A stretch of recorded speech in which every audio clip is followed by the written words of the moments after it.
ಇವ ಸ್ವಸ್ತ್ಯಸ್ತು ಸತಾಂ ಹರಿ ಓಂ.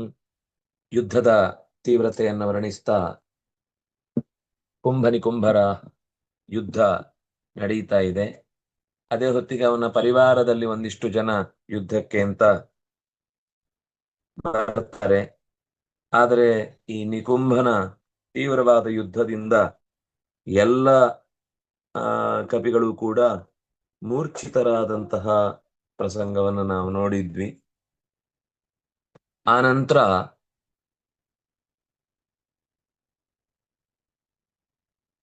ಹನುಮಂತ ಆ ಕುಂಭ ಸೋದರನನ್ನ ಎದುರಿಸ್ಲಿಕ್ಕೆ ಬಂದಿದ್ದಾನೆ ಅನ್ನೋದನ್ನ ನಾವು ನೋಡ್ತಾ ಇದ್ವಿ. ಅಮೋಘ ಪರಿಘಂ ಘೋರಂ ಉದ್ಭ್ರಾಮ್ಯ ಪ್ರಜಹಾರಸ ಸಮೋಘೋಭೂತ್ ಪತತ್ರೀಂದ್ರೇ ಪವಿರ್ಯಥ. ಇದನ್ನ ನಾವು ನೋಡಿದ್ವಿ. ಗರುಡನ ಮೇಲೆ ಹೇಗೆ ಇಂದ್ರನ ವಜ್ರಾಯುಧ ಅನ್ನೋದು ಅನುಪಯುಕ್ತಗೊಂಡಿತೋ, ಅಂದ್ರೆ ಅವನು ಕೇವಲ ಯುದ್ಧ ಮಾಡಿದ ಅಂದ್ರೆ ಏನನ್ನು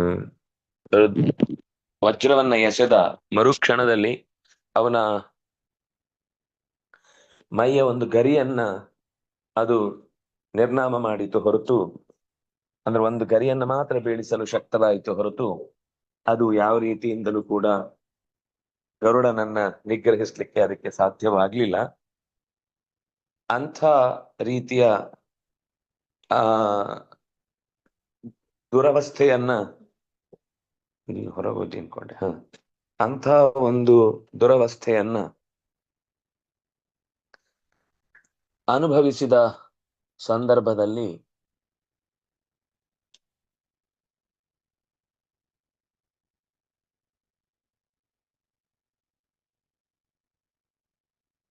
ಕಪಿಗಳೆಲ್ಲರಿಗೂ ಕೂಡ ಒಂದು ಭರವಸೆಯನ್ನ ನೀಡುವ ರೂಪದಲ್ಲಿ ಹನುಮಂತ ಎದುರಾದ.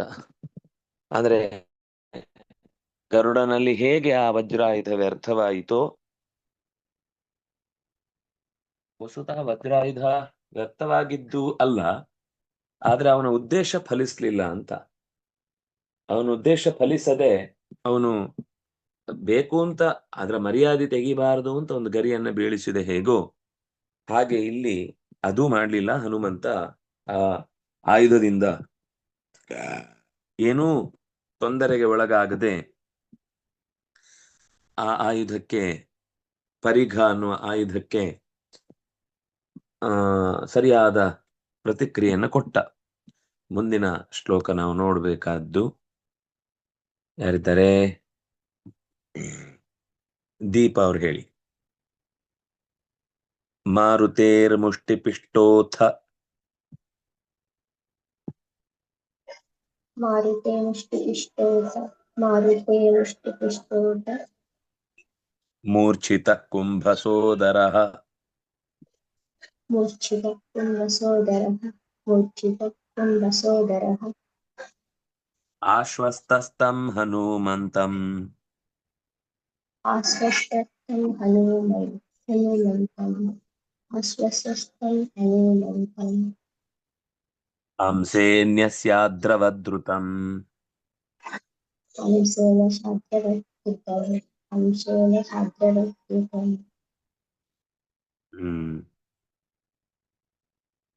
ಮಾರುತೇಃ ಮುಷ್ಟಿಪಿಷ್ಟಃ ಅಥ ಅಂದ್ರೆ ಆ ಬಳಿಕ ಅವನು ವಾಪಸ್ ಹೊಡೆದ ಆ ಕುಂಭ ಸೋದರನಾದಂತಹ ನಿಕುಂಭನಿಗೆ.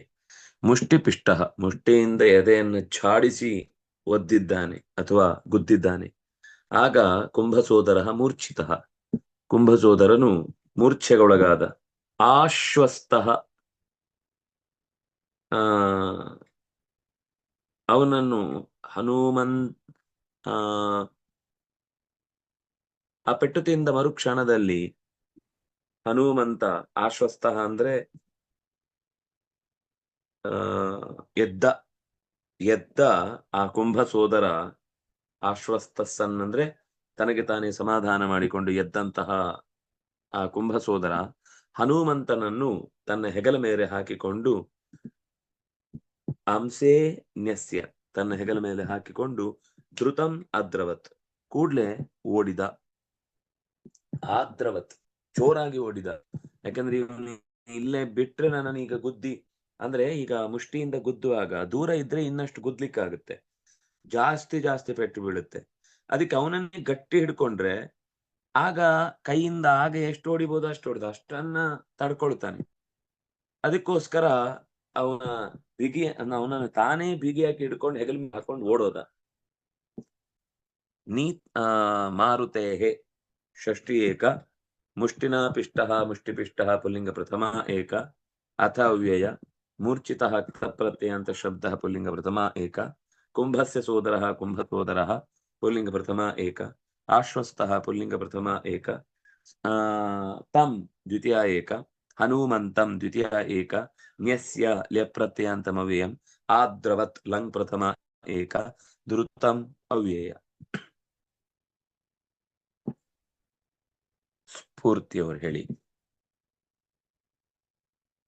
ನೀತೆ ಹನುಮತ್ಯಾರಬ್ಧಂ ನೀತೆ ಹನುಮತ್ಯಾರಬ್ಧಂ ಎರಡು ಸಲ. ನೀತೆ ಹನುಮತ್ಯಾರಬ್ಧಂ ಕ್ರಂದಿತಂ ಕಪಿಮಂಡಲೈಃ ಕ್ರಂದಿತಂ ಕಪಿಮಂಡಲೈಃ ಕ್ರಂದಿತಂ ಕಪಿಮಂಡಲೈಃ ಜಾತಂ ಸಪದಿ ಹಾಸಾಂತಂ ಜಾತಂ ಸಪದಿ ಹ್ರಾಸಾಂತಂ ಜಾತಂ ಸಪದಿ ಹ್ರಾಸಾಂತಂ ಪಾತಿತೇಸ್ಮಿನ್ ಹನುಮತಾ ಪಾತಿತೇಸ್ಮಿನ್ ಹನುಮತಾ ಪಾತಿತೇಸ್ಮಿನ್ ಹನುಮತಾ.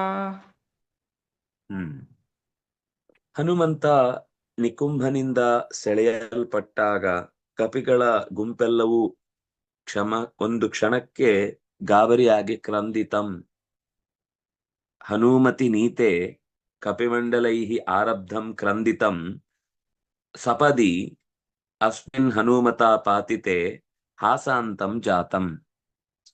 ಕ್ಷಣ ಮಾತ್ರದಲ್ಲಿ ಹನುಮಂತನನ್ನ ಎಳೆದೊಯ್ದ ಹೊತ್ತಿಗೆ ಕಪಿಗಳ ಗುಂಪಿನಲ್ಲಿ ಉಂಟಾದ ಆ ದುಃಖದ ಆಕ್ರಂದನ ಮರುಕ್ಷಣದಲ್ಲಿ ಹನುಮಂತನೇ ಅವನನ್ನ ಎತ್ತಿ ಕೆಳಕ್ಕೆ ಒಗೆದಾಗ ಕಪಿಗಳ ಆ ಆಕ್ರಂದನ ನಗುವಾಗಿ ಖುಷಿಯಾಗಿ ಜಯದ ಘೋಷವಾಗಿ ಬದಲಾಯಿತು. ಅಂದ್ರೆ ಅವರಿಗೆ ಧೈರ್ಯ ಬಂತು, ನಗು ಬಂತು, ಧೈರ್ಯ ಖುಷಿ ಆಯಿತು.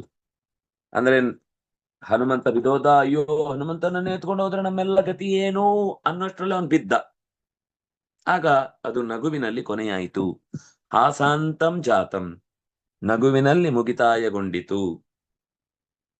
ನೀತೆ ಹನುಮತಿ ಎರಡು ಸಪ್ತಮಿ ವಿಭಕ್ತಿ ಏಕವಚನ. ಆರಬ್ಧಂ ಕ್ರಂದಿತಂ ದ್ವಿತೀಯ ವಿಭಕ್ತಿ ಏಕವಚನ.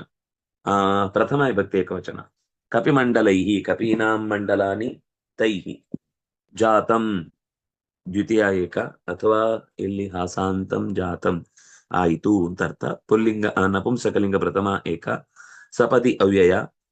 ಹಾಸಾಂತಂ ಹಾಸಃ ಅಂತಃ ಯಸ್ಯ ತತ್ ಹಾಸಾಂತಂ ಪ್ರಥಮ ವಿಭಕ್ತಿ ಏಕವಚನ. ಪಾತಿತೆ ಸಪ್ತಮಿ ಏಕ, ಅಸ್ಮಿನ್ ಸಪ್ತಮಿ ಏಕ, ಹನುಮತಾ ತೃತೀಯ ಏಕ. ಹನುಮಾನ್ ಹನುಮಂತೌ ಹನುಮಂತಃ, ಹನುಮಂತಂ ಹನುಮಂತೌ ಹನುಮತಃ, ಹನುಮತಾ ಅಂತ ತೃತೀಯ ವಿಭಕ್ತಿ ಏಕವಚನ.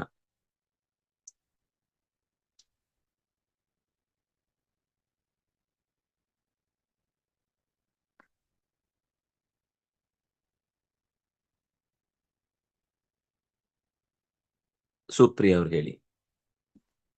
ಕುಂಭಕರ್ಣಾತ್ಮಜೇ ತಸ್ಮಿನ್ ಕುಂಭಕರ್ಣ ಶ್ಲೋಕ ಸ್ಕ್ರಾಲ್ ಮಾಡಿ.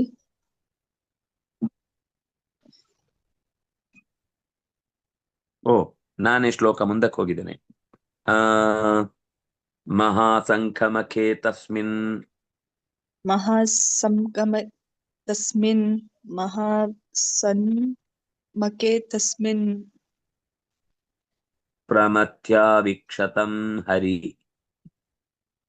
ಪ್ರಮಥ್ಯಾವೀಕ್ಷತಂ ಹರಿಃ ಪ್ರಮಥ್ಯಾವೀಕ್ಷತಂ ಹರಿಃ ತಂ ನಿಕುಂಭ ಪಶುಂ ತತ್ರ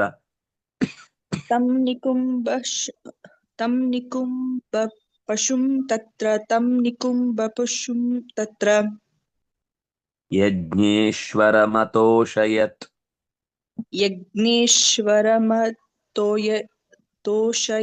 यज्ञेश्वरमतोषयत् ಮಹಾ ಸಂಖ ಅಂದ್ರೆ ಯುದ್ಧ ಅಂತ ಅರ್ಥ. ಮಖ ಅಂದ್ರೆ ಹೋಮ ಅಂತ ಅರ್ಥ. ಮಹಾ ಯುದ್ಧವೆಂಬ ಹೋಮದಲ್ಲಿ ಹರಿಹಿ ಪ್ರಮಥ್ಯ ಆವೀಕ್ಷಿತಂ ತಂ. ಹರಿಹಿ ಅಂದ್ರೆ ಹನುಮಂತ, ಕಪಿಯು. ಹರಿ ಅನ್ನೋ ಶಬ್ದಕ್ಕೆ ನಮ್ಗೆ ಗೊತ್ತಿರೋ ಒಂದು ಹರಿ ಇದೆ, ಅದು ಕರೆಕ್ಟ್, ಅದ ಅರ್ಥ ತಪ್ಪಲ್ಲ. ಅದಕ್ಕೆ ಇನ್ನೊಂದು ಸುಮಾರು ಅರ್ಥ ಇದೆ. ಇಂದ್ರ ಅಂತ ಅರ್ಥ ಇದೆ, ಸಿಂಹ ಅಂತ ಅರ್ಥ ಇದೆ, ಇಲ್ಲಿ ಕಪಿ ಅಂತ ಅರ್ಥ ಇದೆ. ಹನುಮಂತನಿಗೆ ಹರಿಹಿ ಪ್ರಮಥ್ಯ ತಸ್ಮಿನ್, ಆ ಯಜ್ಞದಲ್ಲಿ ಆವೀಕ್ಷತಂ ಚೆನ್ನಾಗಿ ಅವನನ್ನ ಹೊಡೆದು, ನಿಕುಂಭನೆಂಬಂತಹ ಪಶುವನ್ನ ಪ್ರಮಥ್ಯ ಚೆನ್ನಾಗಿ ಹಿಂಡಿ ಅಥವಾ ಮರ್ದಿಸಿ, ಗುದ್ದಿ, ಯುದ್ಧ ಎನ್ನುವಂತಹ ಯಜ್ಞದಲ್ಲಿ ಯಜ್ಞೇಶ್ವರನಾದಂತಹ ಶ್ರೀರಾಮಚಂದ್ರನನ್ನು ಅತೋಷಯತ್ ಖುಷಿಪಡಿಸಿದನು. ಹರಿಹಿ ಕಪಿಯು ತಸ್ಮಿನ್ ಆ ಹೊತ್ತಿನಲ್ಲಿ ಮಹಾ ಯುದ್ಧವೆಂಬ ಯಜ್ಞದಲ್ಲಿ, ತಸ್ಮಿನ್ ಮಹಾಮಖೆ ಯಜ್ಞದಲ್ಲಿ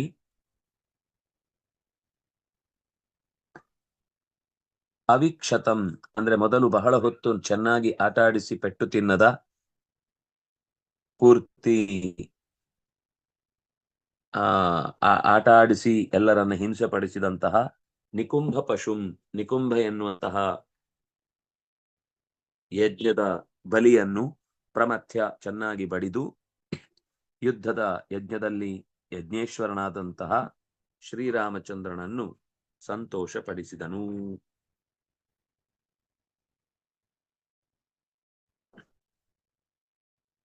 ಮಹಾನ್ ಚಾಸೌ ಸಂಖಃ ಅಥವಾ ಮಹಾನ್ ಸಂಖಃ ಮಹಾಸಂಖಃ ಮಹಾಸಂಖಃ ಏವ ಮಖಃ ಮಹಾಸಂಖಮಖಃ ತಸ್ಮಿನ್. ಸಪ್ತಮಿ ವಿಭಕ್ತಿ ಏಕವಚನ. ಮಖೇ ತಸ್ಮಿನ್. ಪ್ರಮಥ್ಯ ಲೆಪ್ರತ್ಯಂತಮವ್ಯಯಂ. ಅವಿಕ್ಷತಂ ನಾಶವಾಗದ. ತಂ ಅವಿಕ್ಷತಂ ದ್ವಿತೀಯ ವಿಭಕ್ತಿ ಏಕವಚನ. ಹರಿಹಿ ಪುಲ್ಲಿಂಗ ಪ್ರಥಮ ಏಕ. ತಂ ನಿಕುಂಭ ಪಶುಂ ಅದು ಎರಡೂ ಕೂಡ ದ್ವಿತೀಯ ವಿಭಕ್ತಿ ಏಕವಚನ. ನಿಕುಂಭ ಇತಿ ಪಶು, ನಿಕುಂಭ ಪಶು ತಂ. ತತ್ರ ಅವ್ಯಯ. ಯಜ್ಞೇಶ್ವರಂ ದ್ವಿತೀಯ ವಿಭಕ್ತಿ ಏಕವಚನ. ಅತೋಷಯತ್ ಸಂತೋಷ ಪಡಿಸಿದನು. ತುಷತುಷ್ಟವು ಅಂತ ಧಾತು, ಅದರ ಲಂಗ್ಲಕಾರದಲ್ಲಿ ಅತೋಷಯತ್ ಅಂತ ರೂಪ ಆಗುತ್ತೆ.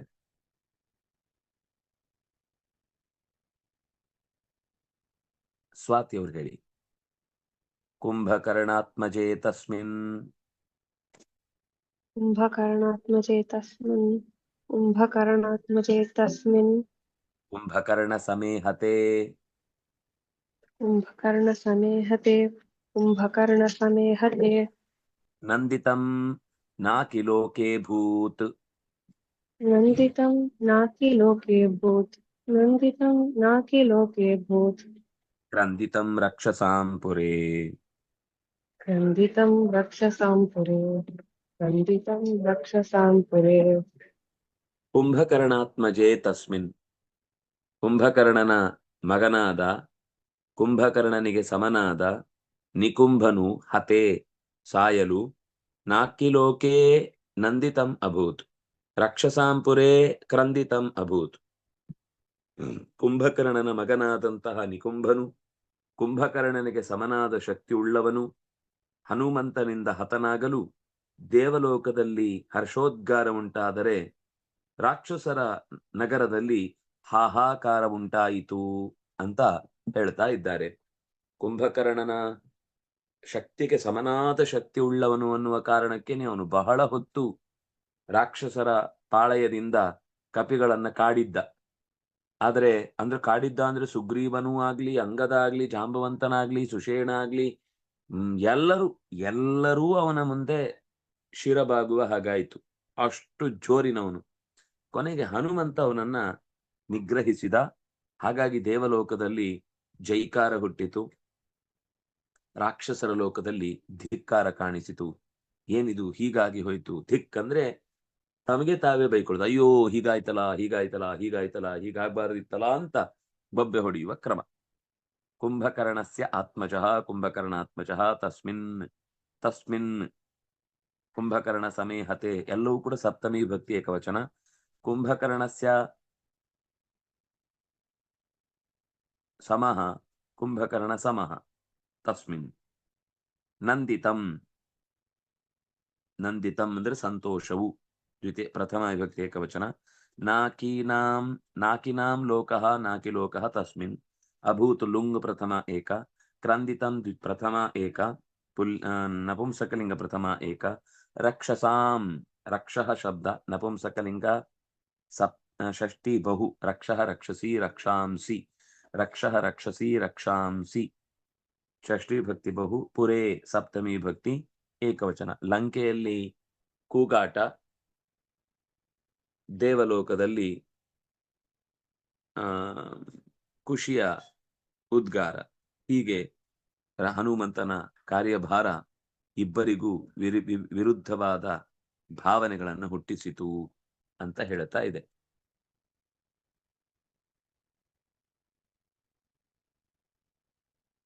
ಒಂದು ಶ್ಲೋಕ ಓದಿ ಬಿಡೋಣ ಅಷ್ಟೇ. ವಾರುಣಿಯವರು ಸಸುಪ್ತಘ್ನ ಯಜ್ಞಕರೋ ಸಸುಪ್ತಘ್ನ ಯಜ್ಞಕೋಪ ससुप्तज्ञा यज्ञकोप ससुप्तज्ञा यज्ञकोप रश्मिके त्वग्निके तवः रश्मिके त्वग्निके तवः रश्मिके त्वग्निके तवः प्रेषिता रावणेनाजौ प्रेषिता रावणेनाजौ क्षणाद्रामेण सूदिताः क्षणाद्रामेण सूदिताः.